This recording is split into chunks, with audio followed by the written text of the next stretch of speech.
GBC 채널 방송가족 여러분 안녕하십니까?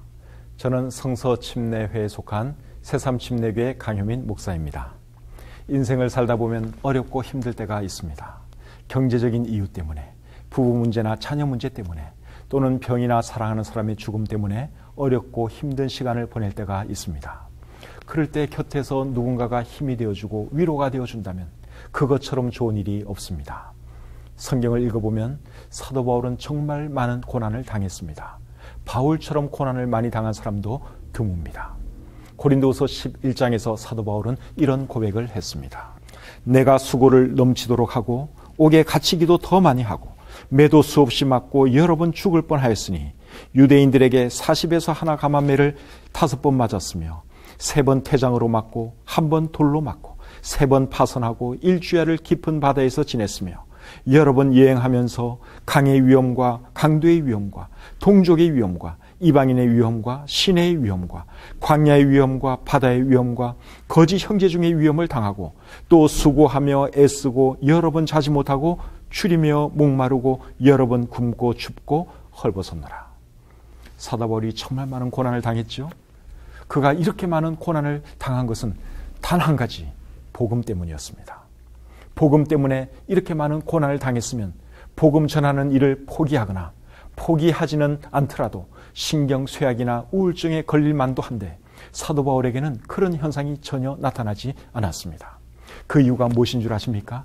그에게는 위로하시는 하나님이 계셨기 때문입니다. 하나님께서 그에게 힘주시고 그를 도와주셨기 때문입니다. 고린도후서 1장에서는 사도 바울이 힘에 겹도록 심한 고난당한 것을 말하고 있습니다. 고난이 얼마나 컸든지 살 소망까지 끊어지고 사형 선고를 받은 줄 알았다고 했습니다. 그런데 결국 어떻게 된 줄 아십니까? 고난 때문에 죽지 않았습니다. 하나님께서 그를 고난에서 건져 주셨습니다. 고린도서 1장 10절에서 사도 바울은 하나님께서 이같이 큰 사망에서 우리를 건지셨고 또 건지실 것이라고 했습니다. 사도 바울에게 있어서 하나님은 구원의 하나님이셨습니다. 위로의 하나님이셨습니다. 고린도서 1장 3절에서 사도 바울은 하나님을 자비의 아버지, 모든 위로의 하나님이라고 했습니다. 그렇습니다. 하나님은 자비의 아버지시고 위로의 하나님이십니다. 자비를 NIV 영어 성경에서는 compassion이라는 말로 번역을 했습니다. 이것은 연민, 동정심, 불쌍히 여김이라는 뜻입니다. 저는 하나님이 불쌍히 여기시는 하나님인 것이 얼마나 좋은지 모릅니다. 하나님께서 우리를 불쌍히 여기지 아니하시면 어떻게 하시겠습니까? 불쌍히 여기시지 않아도 우리는 할 말이 없는 사람들입니다. 그런데 하나님께서 우리를 불쌍히 여겨주시니 얼마나 감사합니까? 하나님은 또한 위로의 하나님이라고 했습니다. 그냥 위로의 하나님이 아니라 모든 위로의 하나님이라고 했습니다. 모든 위로의 하나님이라는 말은 하나님은 우리가 어떤 종류의 고난을 당해도 위로해 주실 수 있는 분이라는 뜻입니다. 이런 하나님을 모시고 사는 우리는 얼마나 복받은 사람들인지요. 고난이 올 때 여러분은 어디서 위로를 찾습니까? 술에서 찾는 것은 아니겠죠? 하나님을 모르는 사람들 중에는 술에서 위로를 찾으려는 사람이 많습니다. 술을 마시면 일시적으로는 괴로운 상황을 잊어버릴 수 있어 도움이 되는 것 같지만 근본적인 해결 방법은 아닙니다. 이런저런 쾌락을 추구하면서 스트레스를 날려버리고 고난을 극복해 보려는 사람도 있지만 그것도 바른 방법이 아닙니다. 가족이나 친구들로부터 위로를 구하는 방법도 있지만 그것도 한계가 있습니다. 참된 위로와 평안은 하나님만이 주실 수 있습니다. 얼마 전에 성서침례교회 목사님 한 분이 주님 품으로 가시는 일이 있었습니다. 그 목사님은 목회도 잘하시고 예배당도 크게 건축하셨는데 2년 전에 암이 발견되어 결국 58세의 나이로 주님 품으로 가시고 말았습니다. 사모님과 결혼 안 한 3딸을 남겨두고 가셨는데 정말 마음이 아팠습니다.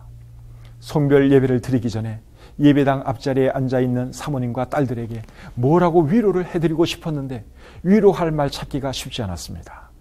어렵게 위로의 말을 전하자 사모님은 이렇게 말씀하셨습니다. 괜찮습니다.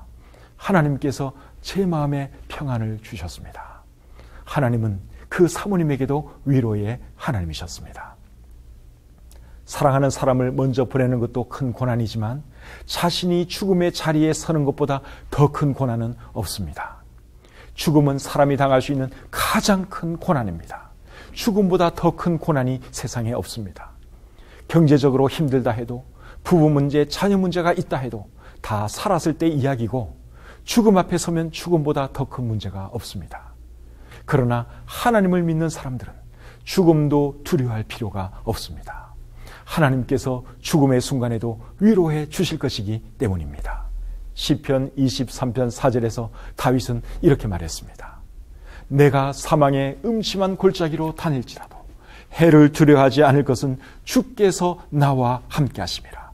주의 지팡이와 막대기가 나를 안위하시나이다. 고난 중에 계십니까? 위로의 하나님이 계심을 기억하시기 바랍니다.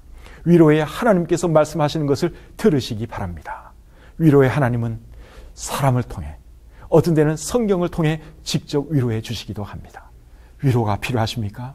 위로의 하나님을 바라보시기 바랍니다. 하나님의 음성에 귀 기울이시기 바랍니다. 지금까지 성서침례회에 속한 새삼침례교회 강유민 목사였습니다.